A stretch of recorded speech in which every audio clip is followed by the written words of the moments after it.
Good day, folks. Today on the bench I'm going to tie up black pheasant tail nymph. This is on a jig hook. It's got the pearl shell back on it. Pearl back pheasant tail, very popular pattern. This is a fly that Dale's seen on social media. Caribou Bob posted this fly. He wanted some tied for the summer. They're a great fly. The pheasant tail, pretty hard to go wrong with that. It's been such a great pattern over the years.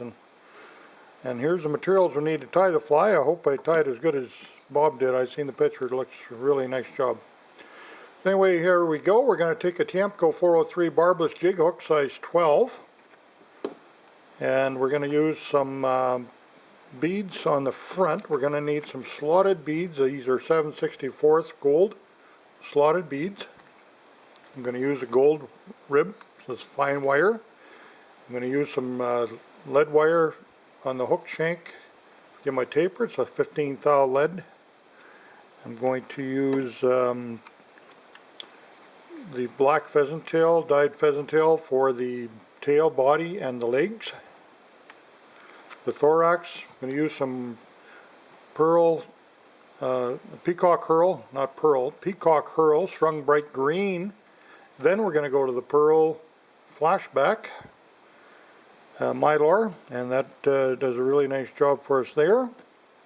And we'll tie with some red 6/0 thread. It's a Danville flat thread. Okay, we'll get our hook in the vise here.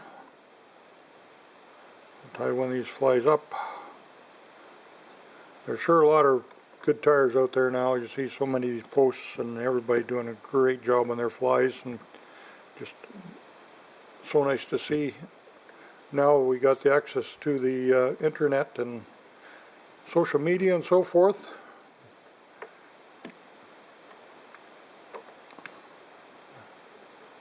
Nicer when we didn't kind of had to stumble around our own at one point.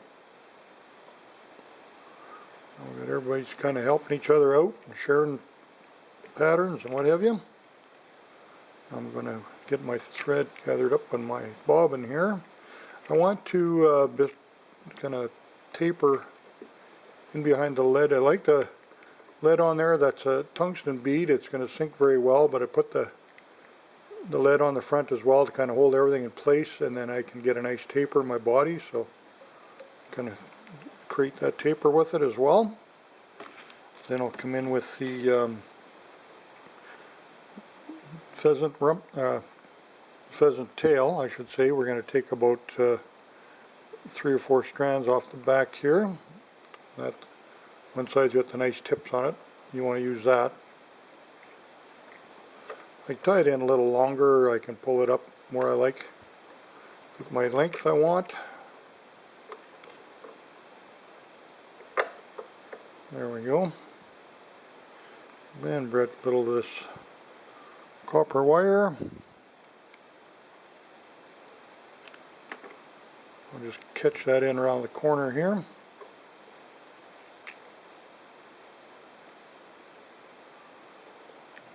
There, now Bob he left a little red bud on the back, which is a really nice way of doing that. You can hand over hand this. Pheasant tail fibers. I got a nice, it's a nice herl. Very nice. It's a great material. There's so many flies tied with these two ingredients, the pheasant tail and peacock herl. There's abundance of flies tied with that. It's such a good material, both of them. Take reverse wrap my wire forward, and we'll get some of the pearl mylar. Now, I see a lot of people, because in the vise they would put the wing case on the top. It looks like that's where it belongs, but it actually belongs on the bottom, because the fly will ride upside down in the water.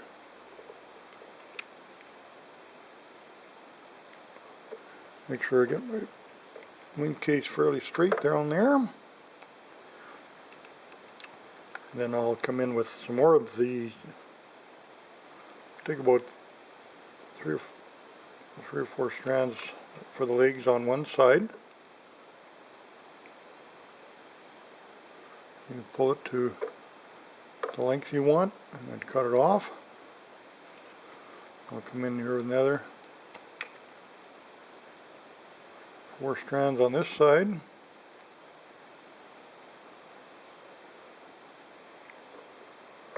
Get them matched, that's pretty close.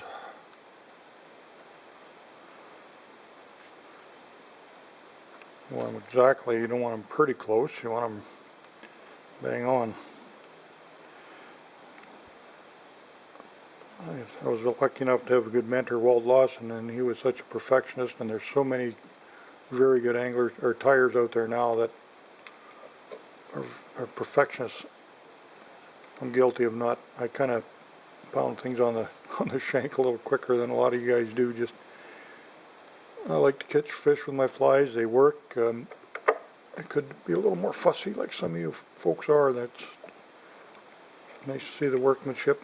And then you get into the real craftsmen that are doing the display flies.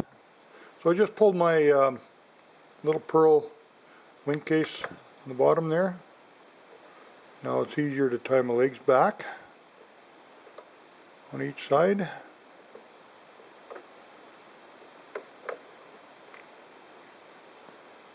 That one belongs over here. Okay. Now we just give it apply a little whip finish right there. And that's your flashback pheasant tail nymph. I'm bring in a little bit of solar edge.